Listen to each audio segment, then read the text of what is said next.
Welcome back, everybody. Let's dive in. So, today I want to start us off with a small and simple visualization. I want you to see your thermostat in your home. So, see yourself walking to it, looking at it, seeing the temperature that it is set at. Okay, do you see that? Do you see it on the screen in your mind? So, I see myself walking down the stairs and going into my dining room, and it's on the wall, and I can see the number that it's set at. Okay, keep that number in your mind for a few moments as we go through the next little bit. It'll help you understand what I'm talking about. Okay, so let's say that you have your heat set at 20 degrees. What happens if someone leaves the door or the window open in the middle of winter? Your heat automatically turns on to maintain that 20 degrees, right? So it's set at 20, and let's say your kiddos left a door open or they opened a window for some reason and it's cold outside. The heat will automatically turn on because its job is to keep your house at that 20 degrees. So when your thermostat is set to a specific temperature, it will work to keep your home at that set temperature. It won't allow it to go any higher, and it won't allow your home to go any lower, right? Its purpose is to keep your home at its current state, right? So that should make sense so far, right? We have the thermostat, we set it to what we'd like, and it does its thing. We don't really have to think about it. We know it's going to do it. Now, our self-image, which is created and maintained in our mind, is what dictates how far we will go and will hold us back from getting any more. The tricky part about this is by doing this, by stopping, by maintaining its current state, we are automatically setting ourselves up for less, right? I'm going to talk about the thermostat and our self image because they work the same. Okay, so go back to our thermostat in our home. If it's the middle of winter and you're finding that you're always cold, but you're not changing the temperature of your home, it means that you're not giving yourself the opportunity to get warmer, correct? So if it's cold and you're always cold, but you're not doing anything about the thermostat and the temperature in your home, you're not allowing yourself to get warmer. You're keeping yourself the way that you are. So our minds operate the same way. The author Maxwell Maltz explains in his book Psycho-Cybernetics that we all carry around a self-image, which is essentially a blueprint or a picture of ourselves. This image is our own conception of the sort of person we are. It is built upon our own beliefs about ourselves that have been unconsciously formed from our past experiences, our successes and our failures, our humiliations and our triumphs. Once we have created this image in our mind, it becomes true because our subconscious mind can't tell the difference. This means that we now act upon it just as if it were true. So our self-image is created in our mind, and it's based off of all the experiences that we have had, the good ones, the bad ones, the traumas. All of this is what creates our self-image in our mind. And then our mind, our subconscious mind, can't tell the difference. So it just does what we tell it to do. Okay. Maxwell Maltz goes on to explain that all of our actions, our feelings, and our behaviors, even our abilities, are always consistent with this self-image. This means that we will always act as if we are the person we believe ourselves to be. So think about that for a second. If we create this self-image, and it may be subconsciously, right? We're not always aware that this is what's happening, but we use all of our past experiences, our successes, our failures, humiliations, our triumphs, comments that we've heard, or everything comes together to create our self-image. Then, with this self-image in mind, right? This is what we say we are. This is who I am. That means that my actions, how I feel, how I behave, the abilities that I have will always be consistent with the self-image that I have created. Okay, so the self-image is a base upon which our entire personality and our circumstances are based. Because of this, our experiences seem to verify and strengthen our self-image. So our self-image is here. It is a certain way because of everything that has come into it to build it. And then all of our actions and behaviors and feelings are because of this self-image, right? Well, that also means that the results, the circumstances that we get will come and strengthen the self-image, therefore making it certain that we will keep being that way. So let's put this in an example so that it's easier to grasp. So take a child who sees themselves as bad at math. Okay, so they've heard it.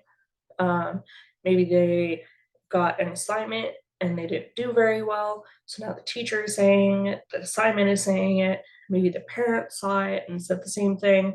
And maybe he overheard the parent saying it to somebody else that, oh, my child struggles with math. Okay, so now this child will take all of this that they've just heard and seen. Now they are creating that self-image. Now that child believes that they aren't good at math. Okay, so now the child has created that self-image of they are bad at math, right? So they will act as though they are terrible at math and will likely struggle through the math classes. This child, as soon as math shows up on the board or in the schedule or whatever it is in the classroom, then this child will most likely act out in a certain way, whether crossing his arms or laying his head on his desk, whatever it is, because that self-image says, I suck at math. Then the teacher will explain the math topic, and this child would just keep repeating that they are bad at math.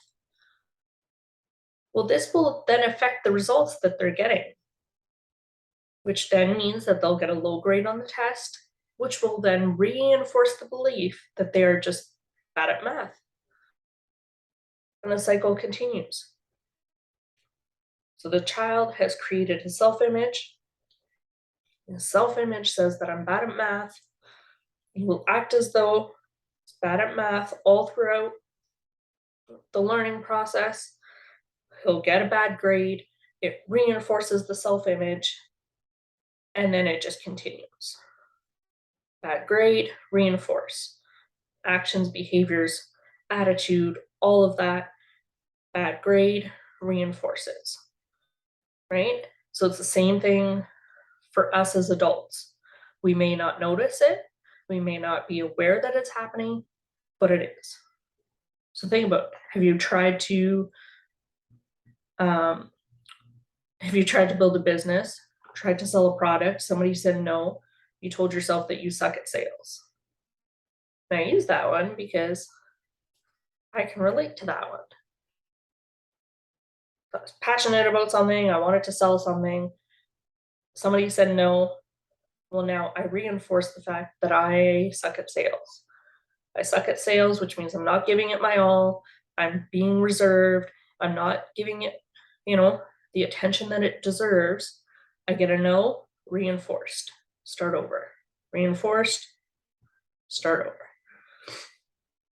Right? So that cycle has just set a personal thermostat in our mind. So that child has set a personal thermostat. This is what they will achieve at math.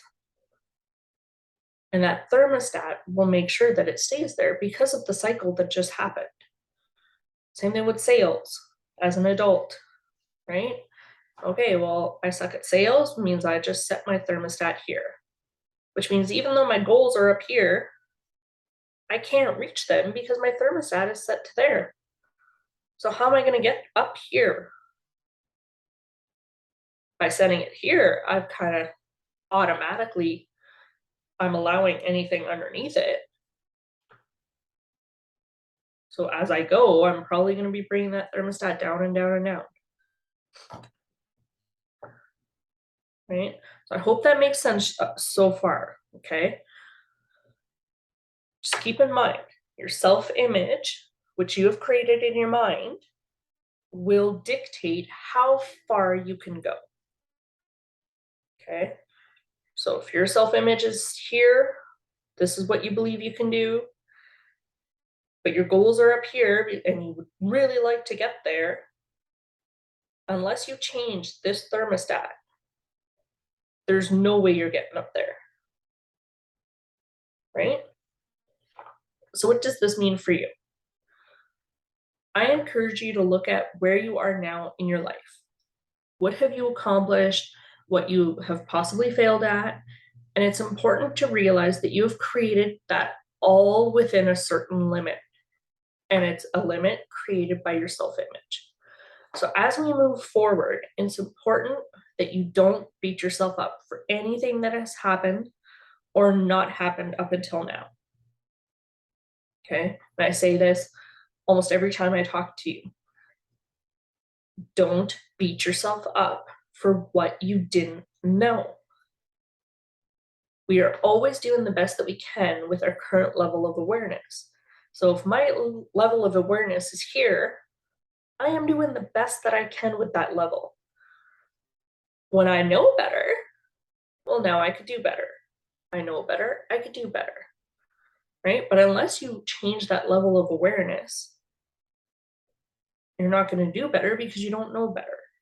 Okay, so don't beat yourself up for what you have now, what you don't have now, what has happened, what hasn't happened, because you were doing the best that you can with the current level of awareness that you have. Okay, think about it as a teenager. Who did anything stupid as a teenager? Right?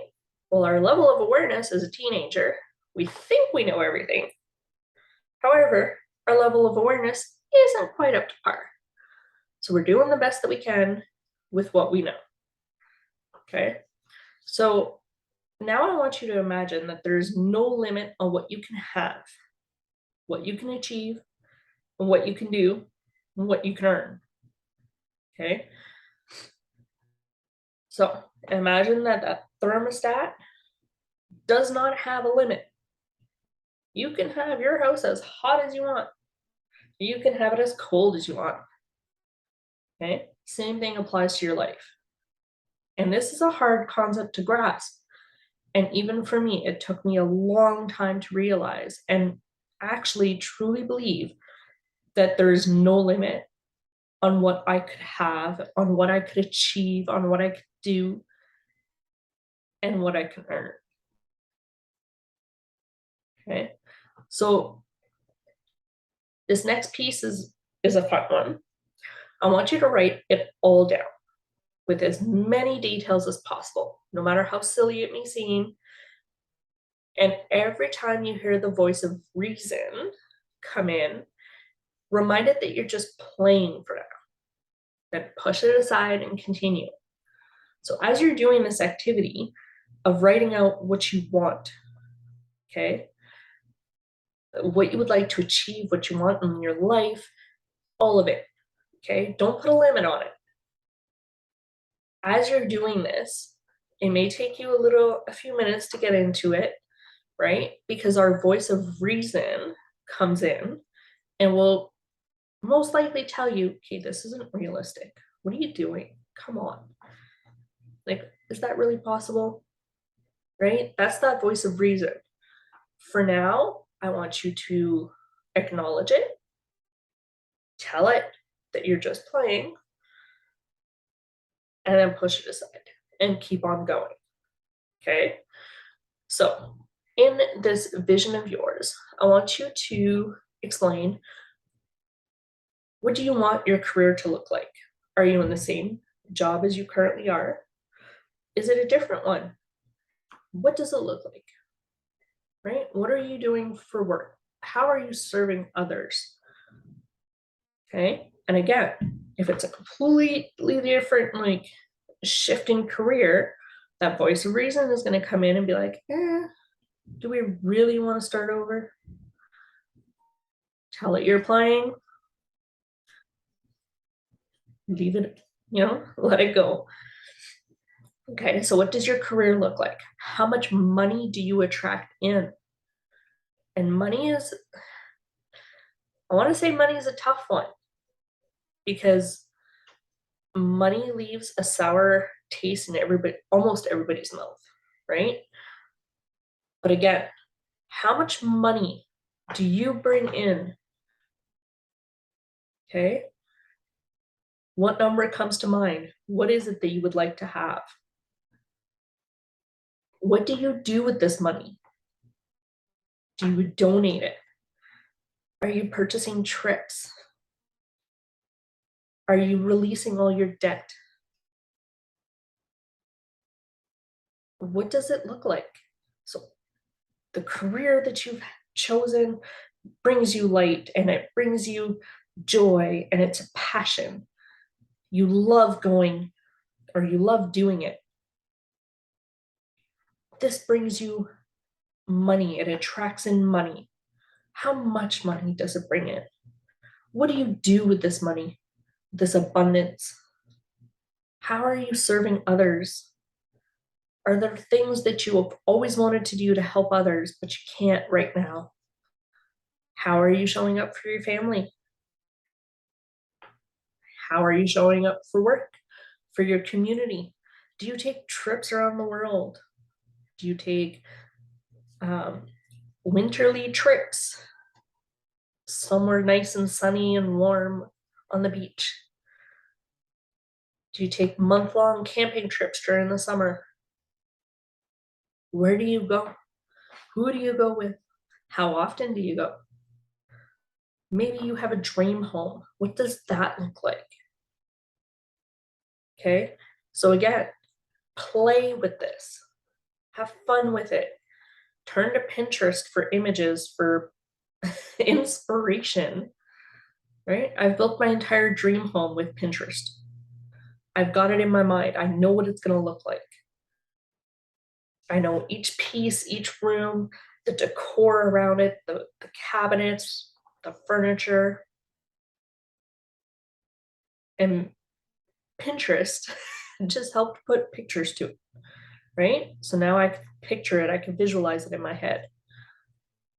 Okay. So I suggest taking 20 to 30 minutes and just let it all come to you. Type it out, write it out, whatever. And no matter how silly it seems. Okay. In my dream, I have a bunny. I love bunnies. I currently cannot have a bunny in my home. I want a bunny. Okay. To some people, that would be silly. Like, why a bunny? It would bring me joy. So it's in there. It's in my dream. Okay. Maybe picture a perfect mug that you use for your coffee every single day. It may seem silly to one person, but to you, you know what? That's part of it. Go down to the details, the ridiculous little details. Okay. Once you have this, so you've done all this dreaming, okay? And I want you to notice your vibration while you're doing it. And what I mean by that is your energy. So while you're writing out this dream and while you're having fun with it, how do you feel? Do you notice that you're smiling? Do you feel more energetic? Is it fun? Okay.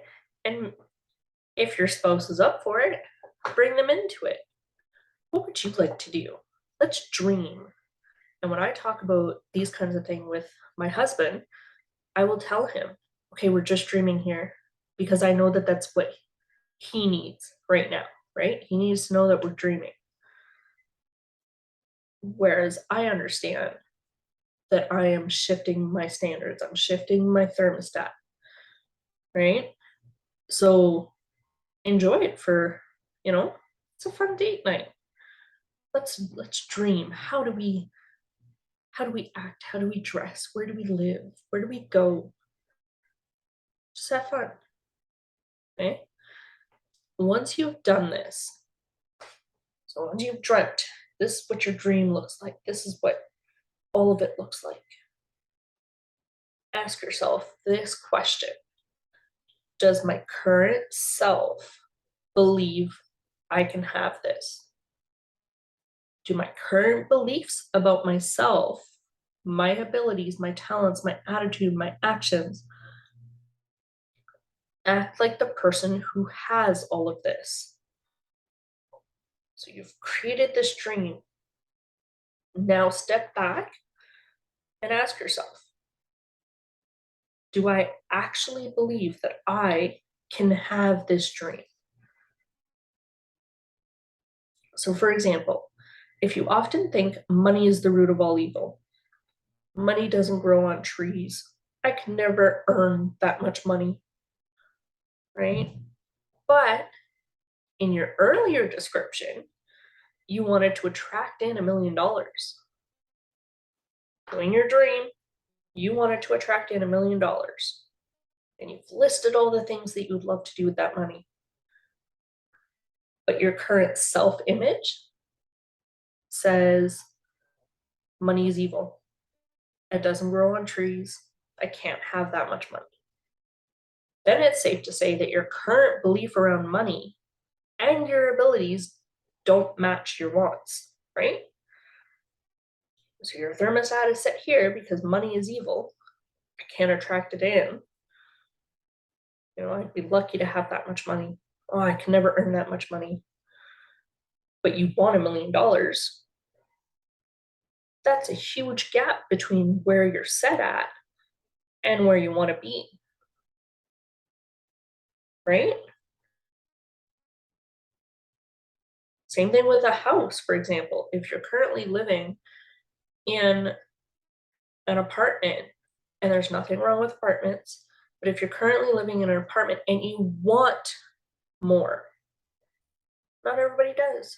Like, not everybody sees a house as more. And I'm not putting any judgments on anybody here. Just as an example, okay? If you're living in an apartment and your desire is to want a home, maybe you want a nice big property.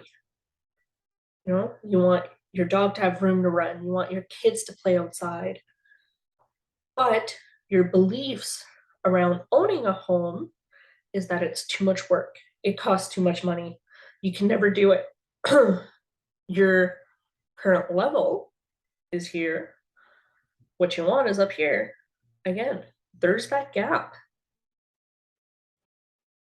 This applies to anything.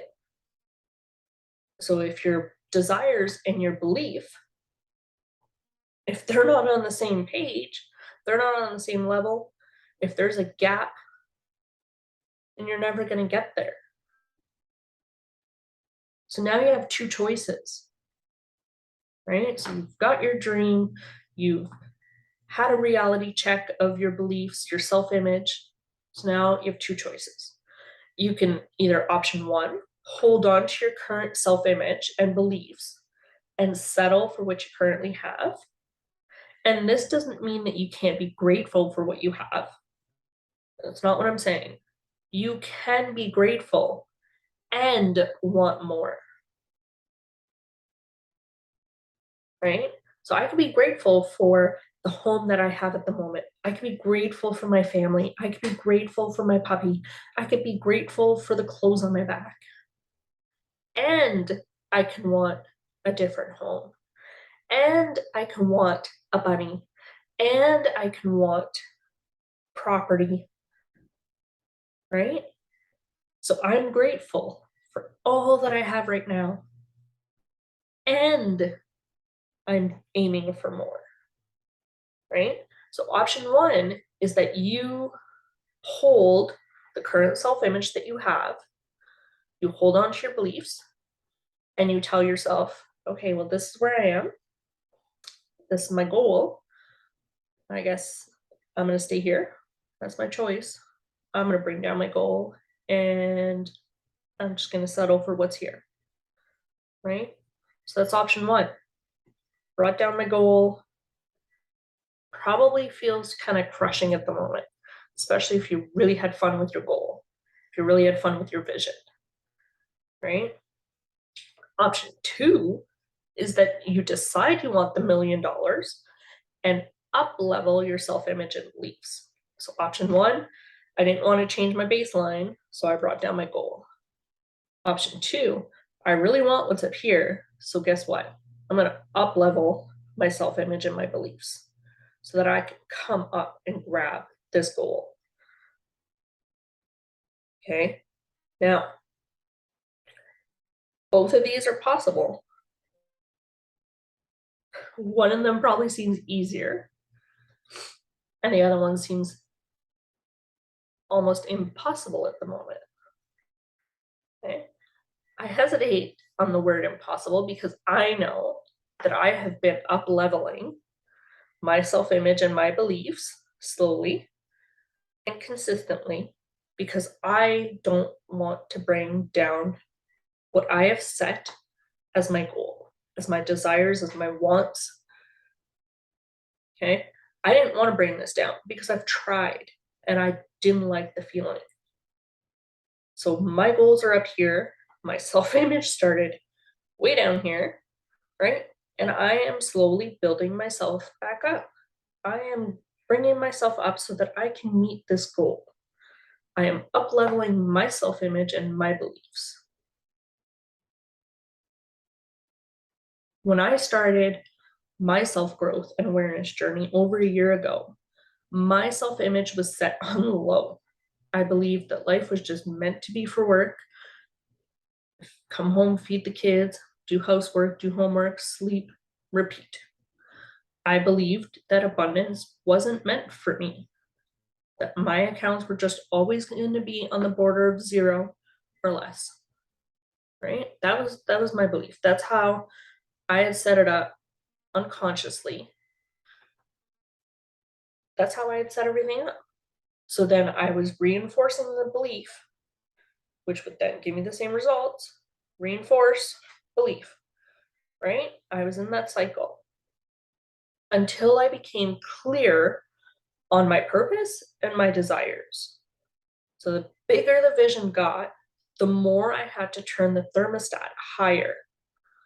Now I realize that in order to move towards my goals, I need to keep adjusting my self image to allow for the growth that needs to take place. Right? So, like I said, my goals up here, my vision, my desires are up here. Well, my self image can no longer be down here because I'm not okay with that. I know, I've seen it in my mind what's up here. And I know that I need to move myself up so that I can get there. So here are your action steps this week. Okay. Reflect and journal on what it is that you are wanting in your life. Don't dwell or bother with the details of what you don't want. Okay. Sometimes we tend to focus on, oh, I don't want this, or I don't want this house anymore, or I don't want this car. No. Leave the don'ts. Okay. I want this. I want this car. I want this property. I want this clothes. I want the $1 million. Okay. So start off again with your perfect day, and we've done that before. But what are you doing to serve others? How are you helping others? How are you serving yourself? What kind of person are you? Are you calm? Are you confident? How do you dress? How do you look? Where do you live? What does your family life look like? What's your attitude like? And at this point, you're building your perfect self. Okay.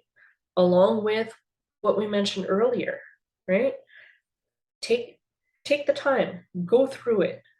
If it takes 5, 6, 7 pages of writing, typing, do it. Okay? And then save it because you will want to go back to it. Okay? Have fun with it. You're dreaming. Tell yourself, we're just playing. Okay? Now reread what you came up with. And here's a secret, you can actually have what you just described. You need to believe it. Okay? I just got goosebumps. Read what you came up with. Read it over and over and use it to excite you. Use it to bring you joy. Believe that you can have it. Okay? Check in with your current self-image. Does your current self-image line up with your list of desires? So literally picture it as a thermostat. Okay? If your perfect self is up here, where is your self-image set at? Do you see how there's a gap between the two? Right? And if you're a visual person like me, draw out a thermometer. Do it. Right? So you have the picture of the thermometer. Okay, your goals are up here. Well, where's your self-image? Where are your beliefs? Where's that red line at? Okay. And your last action step is the most crucial one. It's the decision. So reread step 1 over and over and over again, fall in love with it, decide that you want it and that you deserve it. Convince yourself that you deserve it for yourself and for everyone around you. Okay? Then let me help you. Reach out, book a call, share your dreams with me, and let's chat about how we can get you there together. Let me help you so that together we can create order in your mind and in your life. Chat soon.